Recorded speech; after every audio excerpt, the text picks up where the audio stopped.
Wait, we never really did we ever discuss who's gonna start? Like, we put this on in, like, 30 minutes, so I thought you were gonna start. Um, yeah, please. Yeah.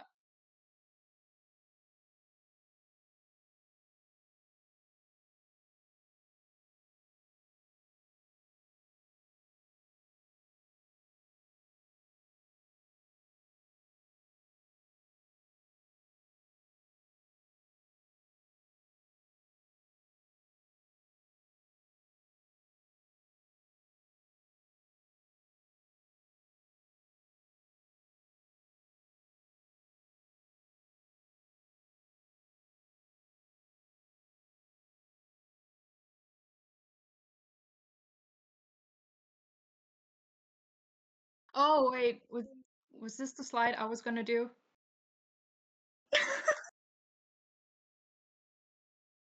Oh my god, okay, I'm ready now. Um Okay, so, yeah, like Paige was saying, identify as is not the only way to be all too human. Um, and, more importantly, all too human is not a synonym for no, wait, what the fuck am I saying? Sorry. Um, I think I mixed up the numbers on the slides. So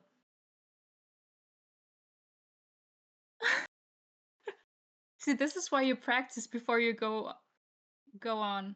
Um, yeah. You know what? I'm just gonna start reading my script. Um,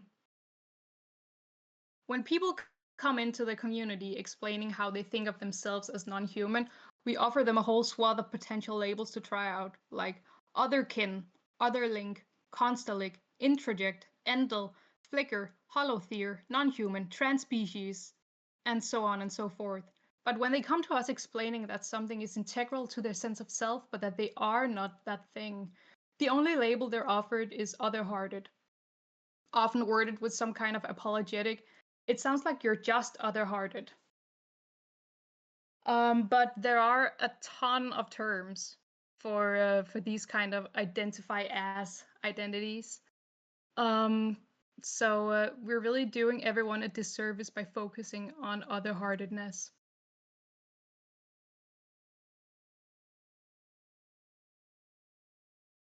So most importantly, all too human is not a synonym for non-human. There are many, many ways to be all too human beyond identifying as something. For starters, humans can be all too human. I think a lot of us forget this. But beyond that, it's also possible for non humans to have all too human identities that aren't species identities. These identities can take many forms, which is why, unless we want to spend a minute explaining every single one of our attachments, we need labels to summarize them. A lot of folks have gripes with the overabundance of terminology, but overall, I believe labels do more good than harm. The only problem is people creating labels and then immediately orphaning them and never discussing them again. Some examples of with identities could be I was this thing, but I'm not it now. I will be this thing. I belong to this. This is a defining trait of me. I use this thing as a metaphor. This thing reflects me. This thing is shaped like me. I'm attracted or drawn to this thing. This thing is my family. This thing impacted me as I developed. And these are just like a tiny list of examples.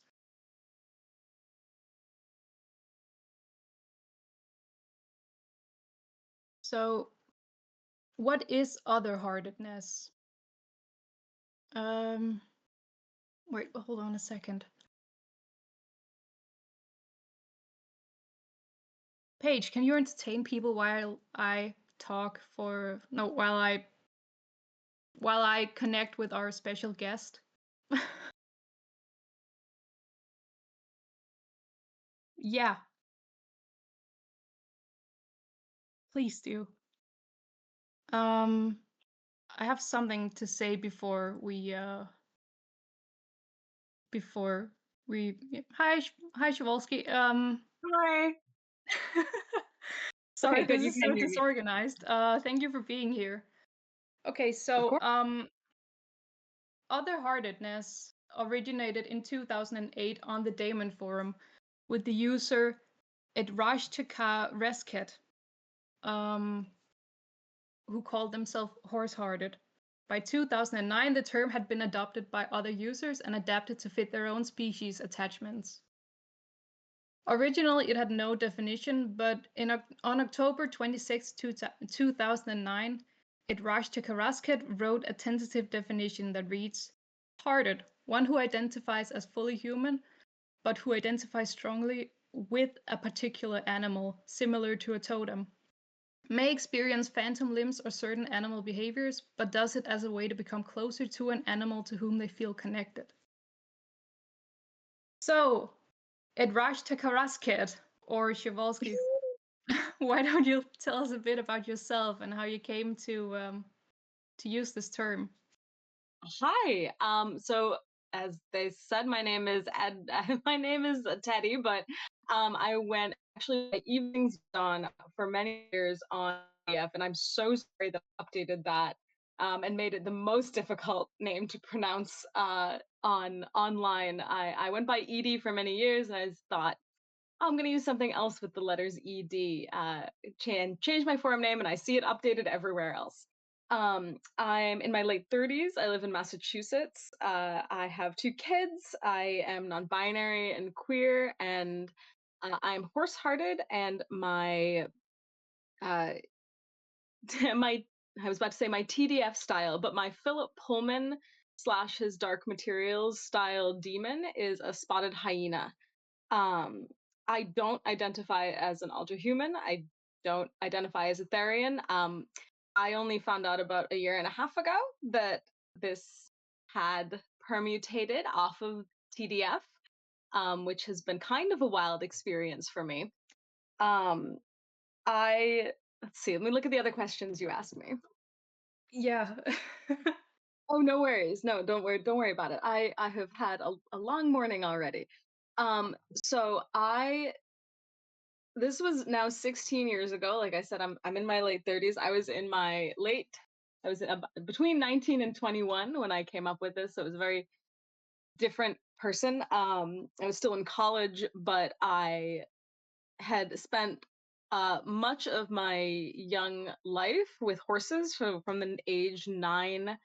I was actively involved with horses up until I was in my 20s, and the only reason I stopped is because I broke my ankle falling off, and so was out of it for a bit. And I moved to Boston, so I was also out of it for a bit. But I'm still closely involved in the horse community locally, um, and I still spend a lot of my time thinking about horses and talking about horses.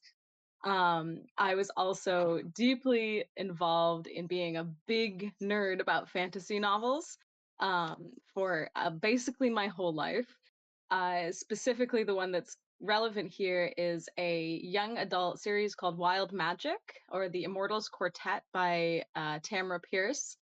That was, I think it came out in the 90s, late 90s, early 2000s, and that I had read at a very formative age. Um, and that, and I somewhat ironically, the other book I think of as deeply formative is the Young Wizard series by Dan Duane, which is where I stole my username Edrashta from. So I'm really like, I have a theme here, I guess. And so I started using Horse Hearted on TDF probably in 2008, maybe earlier. There is a sort of non-archived, non-visible part of TDF that doesn't exist any longer due to the ephemera of the internet.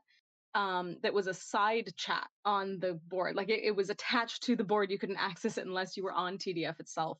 Called I think Yaplet. And from context of looking at my old posts, I must have been talking about it there because I started talking about it as if it was something everyone was already familiar with. Um, as you can tell, I'm actually still on TDF. I've been on TDF for about like 17, 18 years now. So I was able to go back and look, but I clearly started talking about this as something people already knew about, that they knew about me. And so reading it, it really seems like you jump in partway through this conversation. Um, and I used it specifically because an interesting thing about TDF, a place that is deeply committed to analyzing the behavior of animals and applying it to yourself.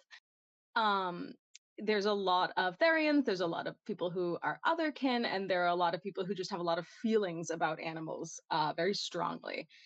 And I wanted a way to talk about those feelings in a way that did not identify me as something other than human.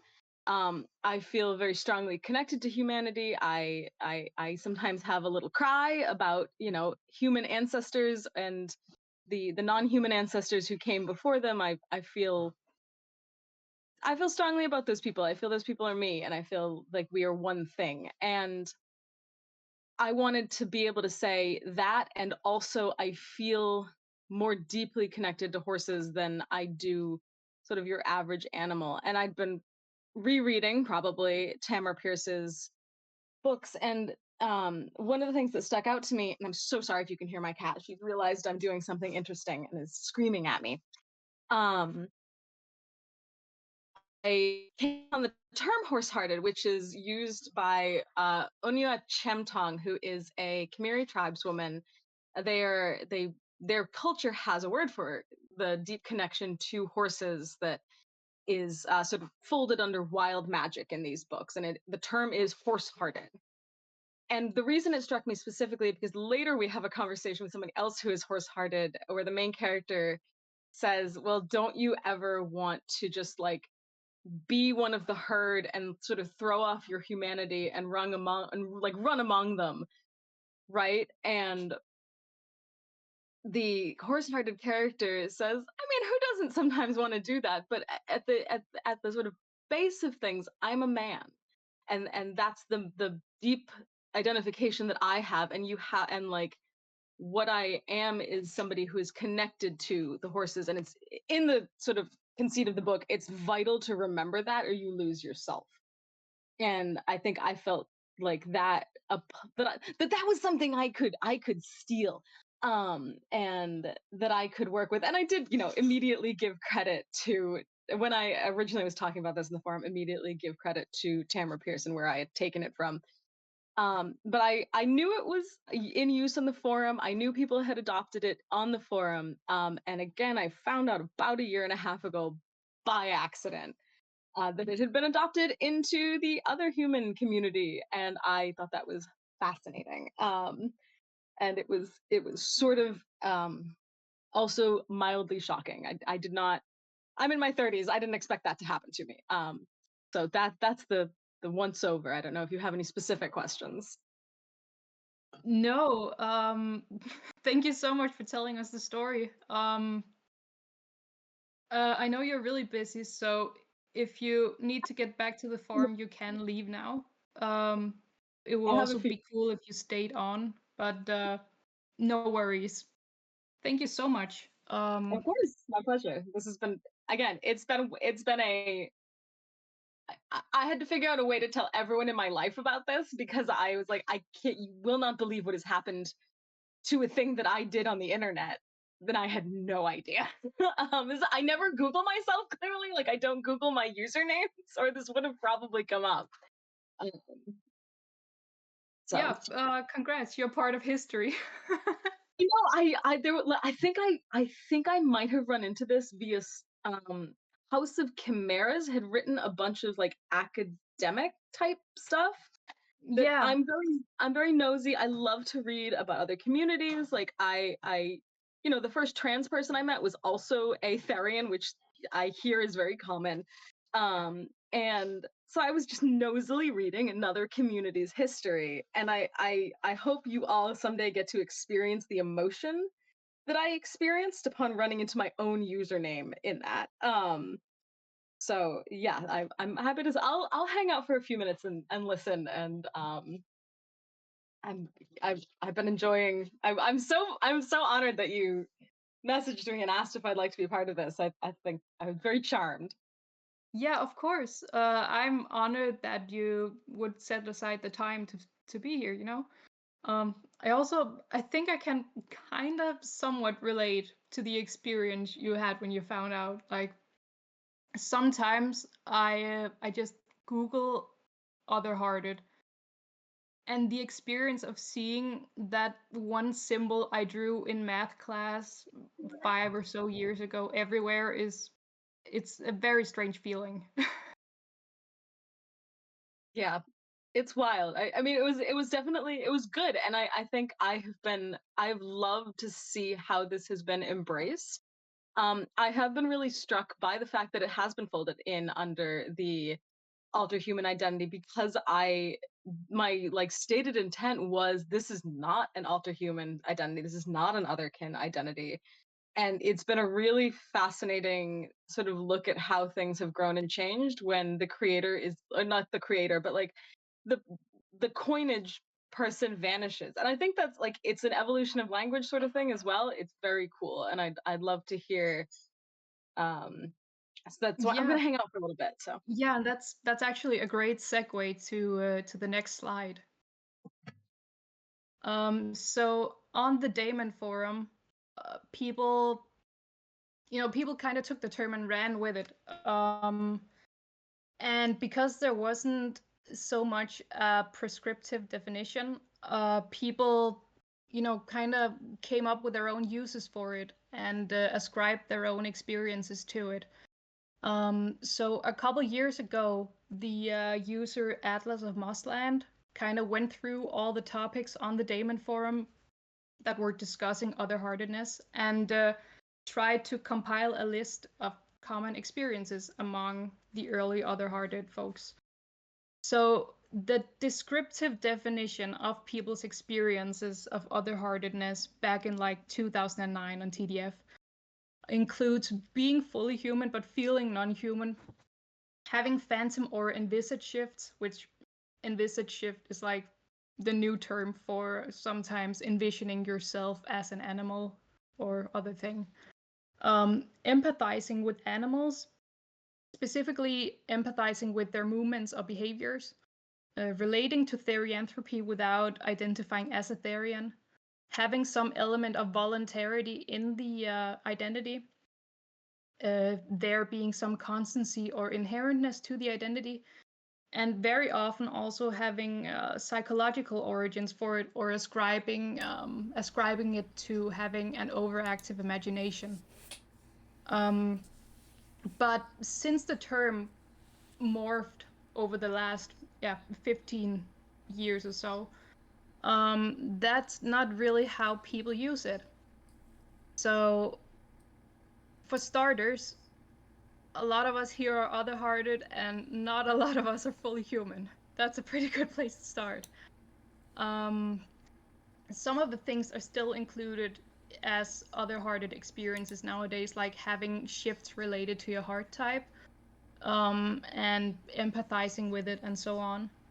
Um, but there often isn't an element of voluntarity to it, or people don't care if it's voluntary or not. And people also don't usually discuss the origins of their other-heartedness. So I actually took it upon myself a few years ago to see how people use it in the community nowadays and write a new descriptive definition. And my definition is like, wait, page, go back. Sorry. Go back. I need to read that. It's fine.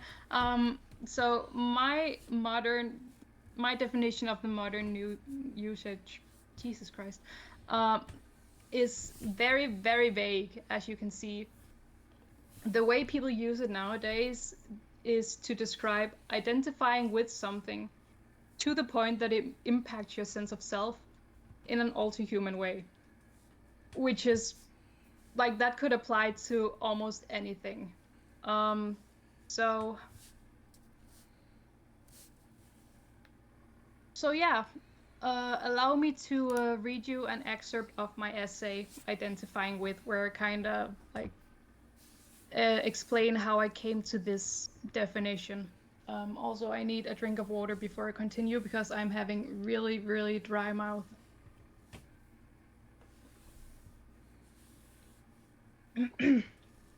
Okay. Defining other-heartedness. I won't appoint myself the arbiter of what is and is not a heart type. I don't think any one person can define other-hearted in a way that accurately represents every person who uses the term. Other-heartedness was originally coined with only real-life animals in mind, and as having an element of voluntarity. But these traits don't describe most of the other-hearted folks I've talked to. To some users in the original coining thread, other-heartedness was also used as a psychological alternative to the, at the time, more spiritually minded therianthropy. I can see some benefits to this vagueness. It would be helpful to have a term that functions as a catch-all for any identity that doesn't fit into other categories, and which can be interpreted in many different ways. But I don't think other-hearted is the best candidate for this. We're in a bit of a heyday of new identity terms being coined. Both widely useful terms like Endel, Other, Vague, and Constellic, and more individual terms like Folkinterra and Fictanthrope have all been coined within the last year. Many more terms have been proposed, most of which have fallen to the wayside. The community thankfully self-regulates like this. If a term isn't useful, no one will use it. If people use the term, there must have been a need for it. I don't think other-hearted was intended to have a prescriptive definition like all these new terms do. That is, the definition given by its coiner was intentionally left up to interpretation, and its coiner didn't correct people when they used the word in a way that strayed from the definition, which contrasts with the very prescriptive nature of most of the terms being proposed these days. I'm usually more of a descriptivist, i.e., I believe language is best defined by its usage more than its dictionary definitions. But in a community like this, which concerns itself with defining identities and ontological phenomena, I don't think language descriptivism is very useful. After all, descriptivism is what led to the redefining of kin that has happened on TikTok, as described in another essay. It's too late to prescribe a definition to other-heartedness. It was coined more than a decade ago and is so widely used nowadays there's no way a new definition would gain a foothold. But we can observe how people use the term to describe themselves and try to narrow it down to its essentials. To do so accurately and in-depth would require an essay of its own. But in short, the only part of the original definition that I see people use nowadays is identify with. The original definition included 4 other qualifiers: identifying as fully human, specifically identifying with an animal, the identification being similar to a totem, and the other-hearted experiencing shifts as a way to become closer to the animal in question. Aside from the ability to experience shifts, though not necessarily as a way to connect with a heart type, usually just as a side effect of being other-hearted, I don't see the other qualifiers being used at all today. So we're left with the very vague. To be other-hearted is to identify with something. In and of itself, I don't think this concept is worthy of its own term. Every individual on Earth identifies with something: family members, job titles, personality types, fashion movements, colors, songs, stories, traditions, and so on. We want other-hearted to be a useful descriptor of an identity facet, not a vague word to cover the breadth of the entire human or non-human experience. The real question then becomes, how can we understand the phrase identify with through the lens of defining identities or self-perceptions? And how can it be understood in a specifically all-too-human way?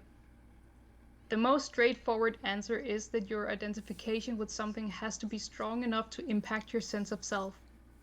In fact, I would say whatever you define as a heart type has to be inseparable from the way you conceptualize your identity. Of course, without being something you actually identify as that would make it a kin type. For example, your heart type could be something that has affected your development as a person, affect your personality, has altered your course in life, and or influences your actions. To count as an alter-human phenomenon, the identification would have to be somehow outside the scope of what's considered a normal human experience. But that I will leave up to interpretation. So, yeah, that's how I got to that vague as hell definition.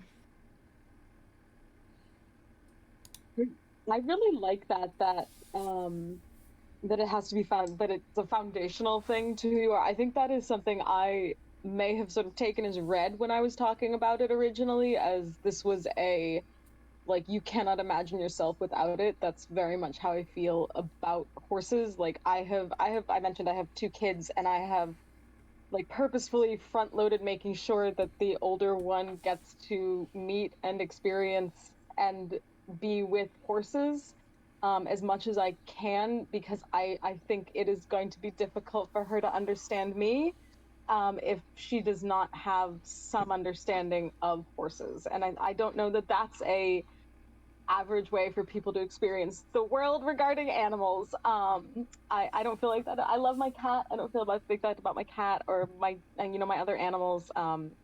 And I think that's great. I think that's a really cool way of thinking about it.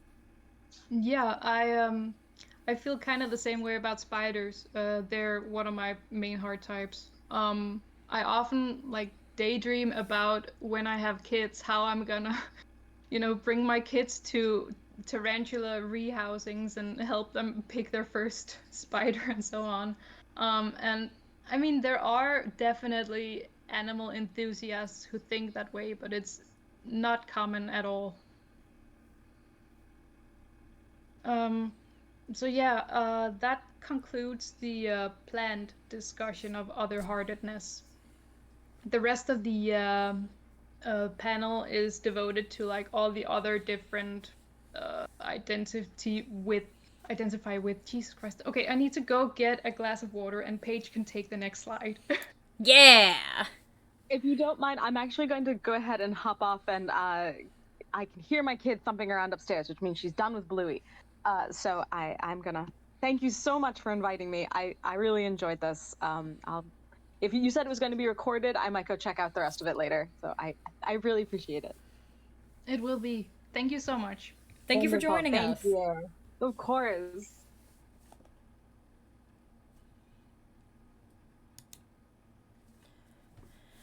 So, like Poppy said, we're now moving into the section of the lecture where we're talking about the other terminology that you should know about and potentially look into to see if it's more relevant to you, or if it might be more relevant to people you know who are looking for a descriptive term.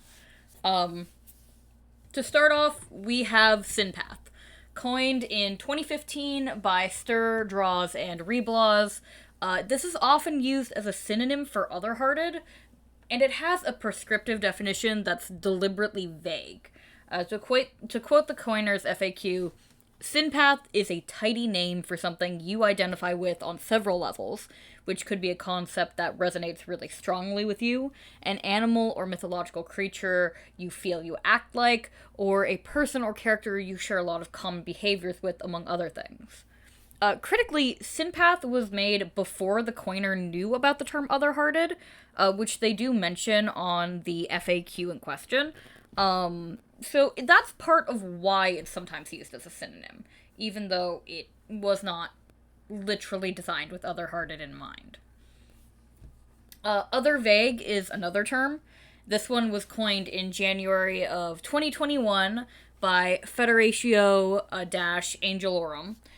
Its original definition focused a lot more on label rejection, due to the dislike of the concept that each term has strict boundaries, and it was also coined with the idea of having experiences which can fit into one or more label boxes, or which otherwise have aspects that people wouldn't typically associate with a known but relevant label. One of the examples that the coiner talks... Sorry, go on, Poppy? No, I'm just moving around. Oh, okay. Like I said, I'm recording on my bed, so. One of the examples that the coiner talks about is actually voluntary identities, seemingly in the realm of KFF, or Kin for Fun, judging from the time period and the pinned post that they had at around the time, which talked about quote-unquote kinnies, which wasn't used in, like, 2020, 2021, in the same way it's necessarily used in, like, 2025. However, the term other vague isn't really used in either of those strict definitional ways in its modern iteration. Other vague's usually an umbrella term that fits any experience that doesn't fit neatly or clearly into another predefined term. If you're holding an identity or experience in your hand and you're looking at it and going, I don't know what the fuck this is, chances are you can just put it into other vague.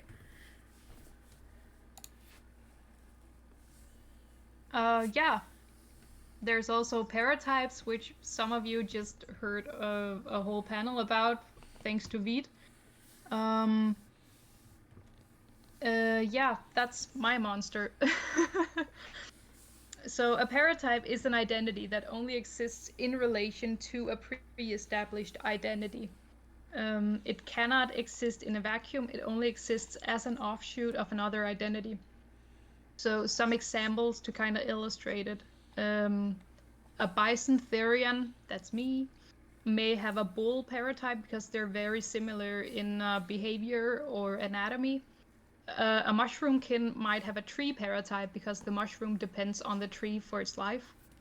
Someone who's lion-hearted may have a gazelle paratype because they always show up together.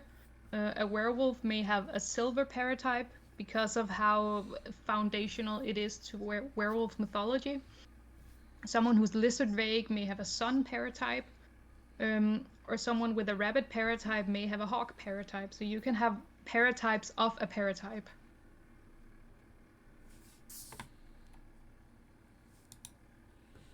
There's also cardiotype. Cardiotype was coined by Angelic Polar Fox in 2022 after a conversation he had with Poppy. And a cardiotype is a previous life that has an impact on your current personality, your core identity, or which is otherwise significant to you, but which is not something you still identify as.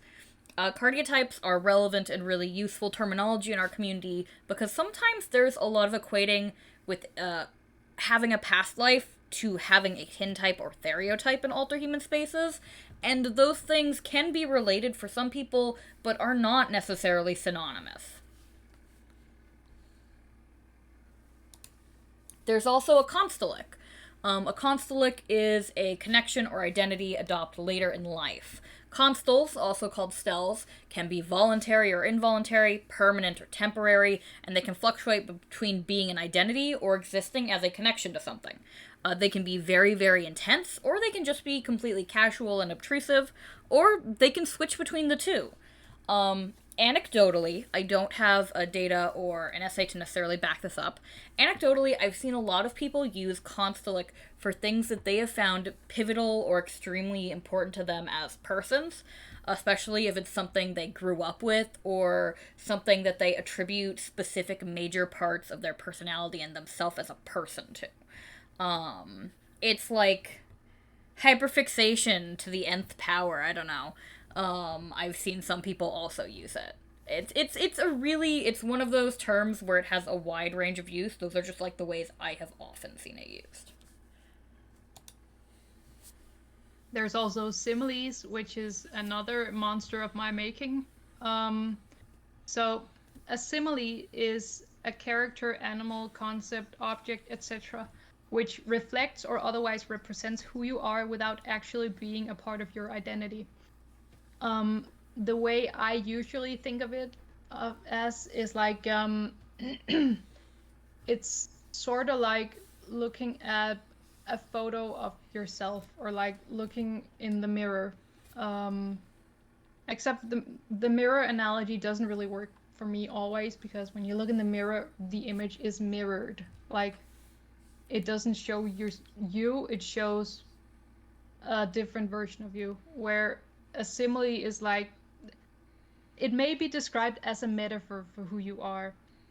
So for example, a heart type could be described as feeling this relationship with my heart type has led to the person I am today. Whereas a simile is the other way around. So being the person I am today has led to feeling this simile relationship. And then the post that made me come up with the term reads, you ever read a story where you and the protagonist share such a specific brand of mental illness that you feel like you've just been smacked with a mirror and you just gotta sit there with wet eyes as it lists all the ways you need to fix yourself? Stories that say, this you? Get help, LMAO. Stories that equal 6 months of therapy. Self-recognition through the other. Shoot that shit up my veins all the day, every day. Not everyone has a simile, of course. It's more like it's sort of like finding your look-alike out in the world. So the only character I've found who has basically the same personality as me to a T is Abe Sapien, specifically from the Abe Sapien Dark and Terrible comics, not from the movies, from the Hellboy universe. And the way I feel my simile is when I read his story and I try to insert myself into his story, I feel like I would have made every single choice that he makes, and I would have reacted in the same ways that he reacts in the story. Yeah, it's like a metaphorical doppelganger. Yeah.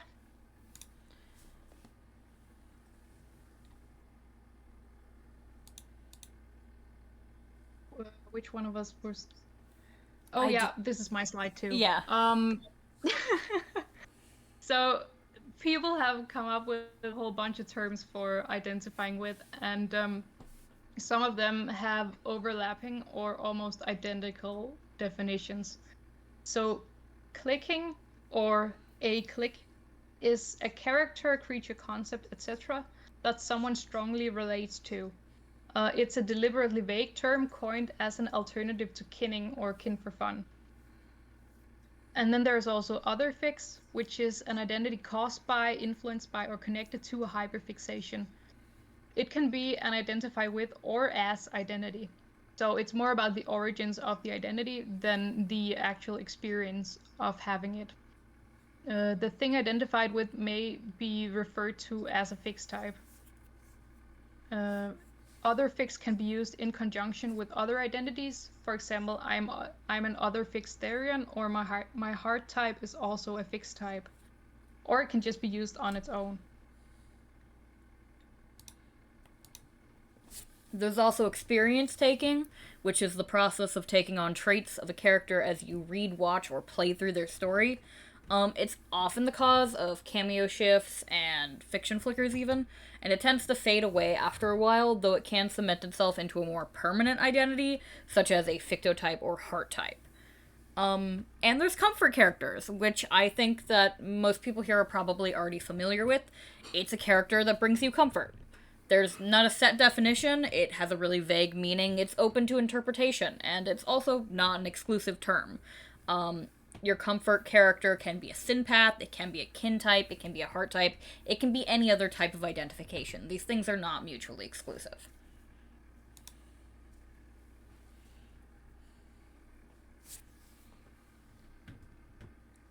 And in conclusion, other hardness is important to identify with terminology, but it's not the only one out there.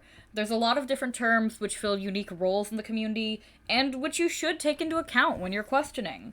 Before people look into other heartedness as, like, the default to anything that's identify with, they should take a moment to understand the many nuances of with identities. There might be something out there that fits your experiences better. Don't hesitate to look into it.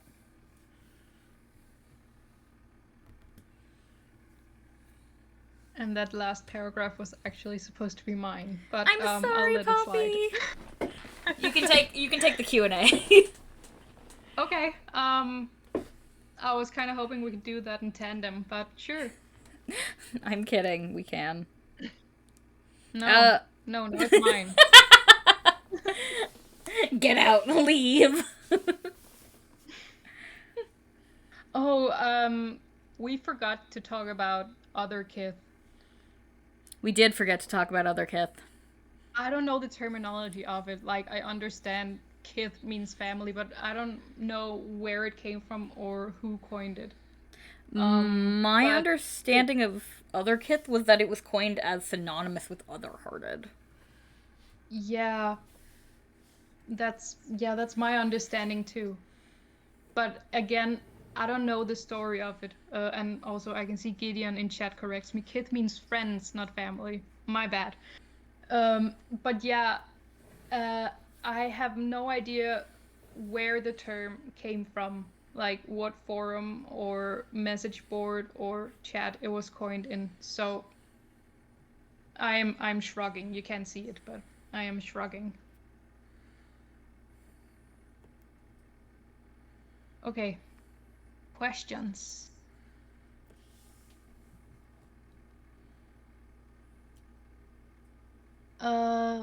Amber asks let's talk about identify with stuff. You mentioned that the term kin was redefined on TikTok as described in another essay. Could you elaborate a bit? Where can I find the essay? I said that because the essay I was reading aloud from was part of a series of posts and essays, and they are linked in the essay, and I will put it in chat here. They should be at the top of the essay.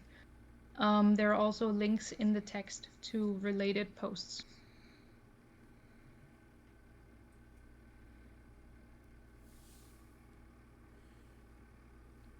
Parado asks, how can identify with identities change with time?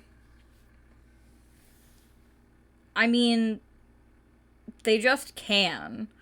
There can be like a cataclysmic event or like something that sets off the change, but sometimes you as a person just change over time, slowly, minutely, in ways you don't recognize. And so the things you identify with can also kind of change internally, and how you view them and how you see and understand and interact with them. There's not like a specific way that identify with identities change over time. They just can and they just do, and it's individual from person to person. You know, I kind of read the question as like, in which direction can they change? Like, can a heart type become a kin type, or can a synpath become a paratype or whatever? And if it was meant in that way, then the answer is yes. It just in general, yeah. People change, non-humans change. So any identity you have can potentially change into pretty much anything. Yeah.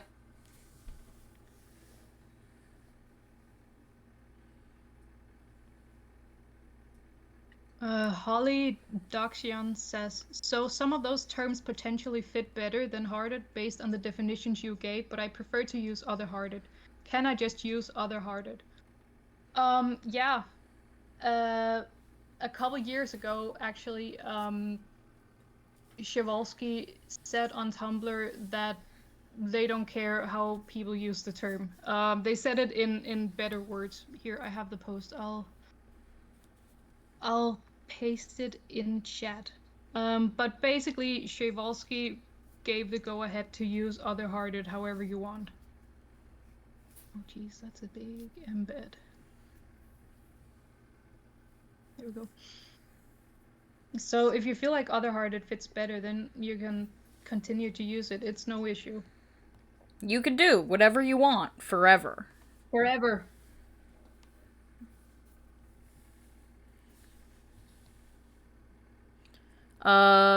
Voxel says that in addition to other fix for hyperfixations, there also exists the term other spin for special interests. So that's pretty cool. I had not heard of that. Oh yeah, I've heard of other spin before, but there's so many new terms. I'm sure we forgot about a ton of them. I also, while we were writing, I found the term other marrow, which is also like something that's a part of you, kind of a vague definition. We didn't get to put it into the presentation, but there are so many terms for identifying with. And again, that's why we're kind of doing a disservice to the breadth of the experience of identifying with stuff when we just default to other-heartedness. Orion Scribner says, would anyone in the audience happen to be enough of an expert on otherkith or another identify with identity that they would like to take the mic for a minute to tell about it?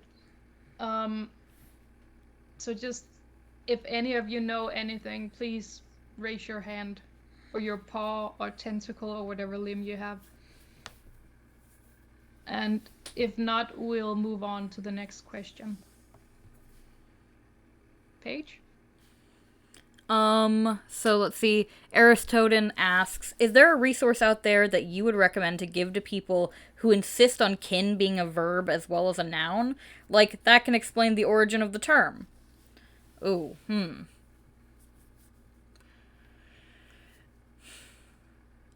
There's a dictionary and FAQ resources that you can use as a jumping off point for the term's history, like obviously Orion's timeline and lexicon, but also Beyond Humanity has a good dictionary too, if I recall. But I don't personally at least know of like a specific resource tackling just the linguistic aspect of it. I just know the like actual history definitions where you can see the word in use, if that makes sense. Poppy, what about you? Sorry, I was reading chat. I kind of lost my train of thought.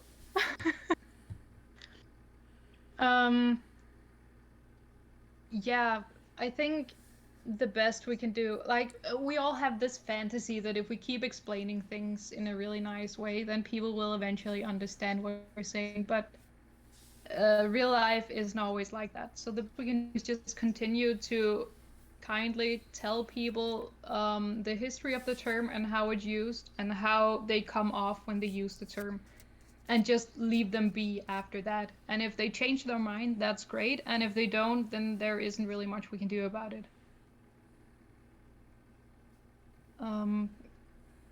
As for resources, then yeah, I would just continue to link all the stuff Orion and Kai have, all the things Orion and Chimeras have been compiling.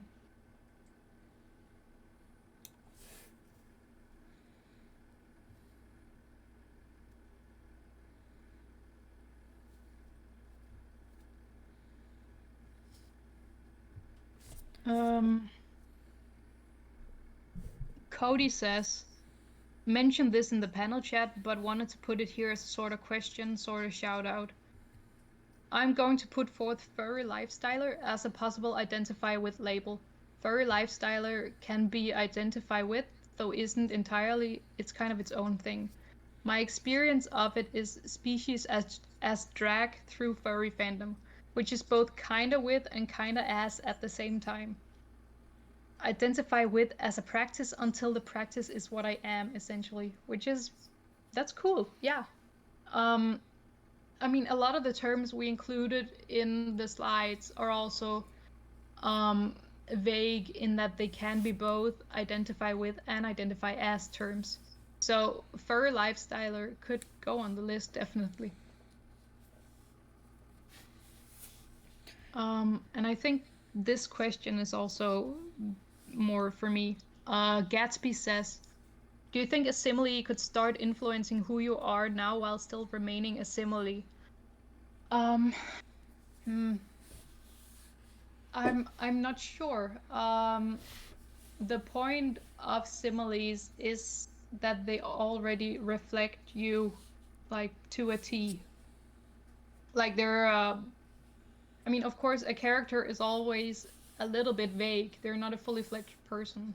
So there will be some areas of their personality where you kind of fill in the spots with your own personality, so they better match you. But in general, a simile is that 1 in a million character who just happens to reflect who you are. So,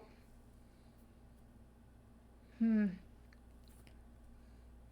not sure how much they could influence you really, since the point is that who you are now came before the simile. Like, you wouldn't feel an attachment to the character if you weren't already the kind of person you are now. I'm gonna have to think about that question a bit more.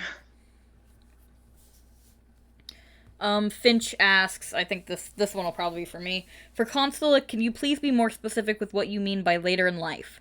When I discovered the concept of being all-too-human, I was nearly 40, so it would be very difficult for me to determine any identity facets that already existed versus those that were discovered via other means during the process. So, what we mean by later in life, when we as a community talk about consulates, is that it's not something that you are ever born with, is the implication. Like, theoretically, you might be able to, but constellates are largely, from what I understand, defined by your relationship with these constells in your life. You're not, like, for example, you're not born knowing about Pokemon. 9 times out of 10 at least. You don't come There's out of the that 10th womb. person. There's that 10th person, and they are a Pikachu fictionkin. Like, you don't come in knowing about these specific things that are going to eventually, like, be big influences on your life until you see them and interact with them, and then they influence you, and you're like, oh shit, this has changed me for forever, nice. It's kind of like that, so that's all we mean when we say later in life. I don't mean like there's a set age that you have to be to count as that term. It's just, it's not innate knowledge.